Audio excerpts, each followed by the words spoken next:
Disassembly tips. Ensure that you take the following precautions when disassembling a unit.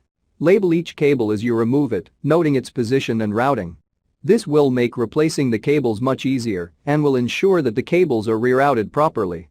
Keep all screws with the component removed, if applicable.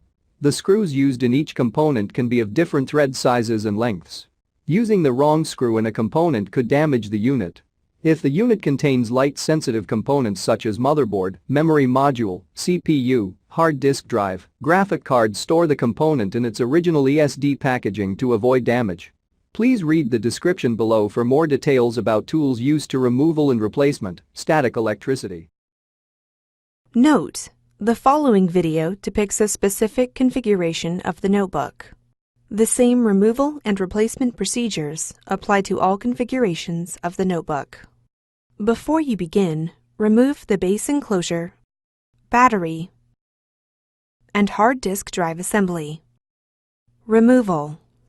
Using minimal force, lift the locking bar up on the keyboard ZIF connector and disconnect the keyboard ribbon cable from the system board. Caution: use care to prevent damaging the ZIF connector and ribbon cable. Using minimal force, lift the locking bar up on the larger USB board ZIF connector and disconnect the larger USB board ribbon cable from the system board.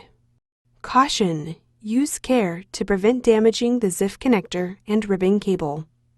Using minimal force, lift the locking bar up on the smaller USB board ZIF connector and disconnect the smaller USB board ribbon cable from the USB board. Caution: use care to prevent damaging the ZIF connector and ribbon cable.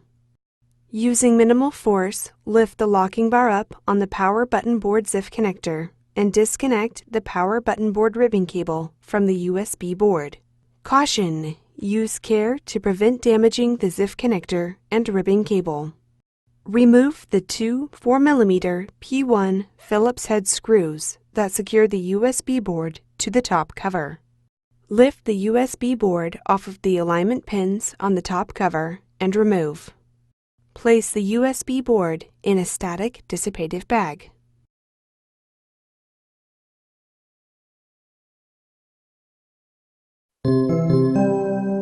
Replacement. Remove the USB board from the static dissipative bag. Place the USB board onto the alignment pins on the top cover.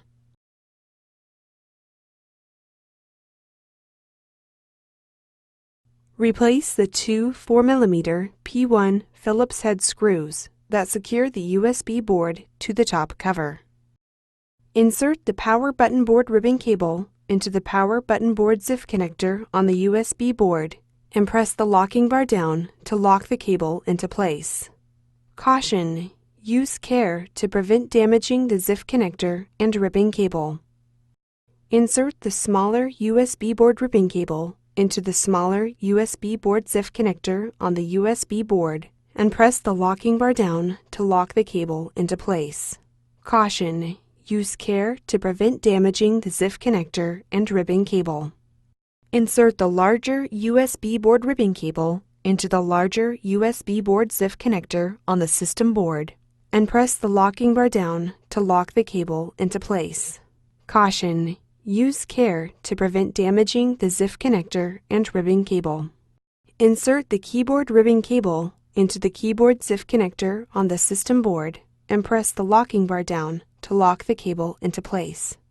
Caution: use care to prevent damaging the ZIF connector and ribbon cable. Thanks for watching. Please click subscribe for more videos and weekly updates.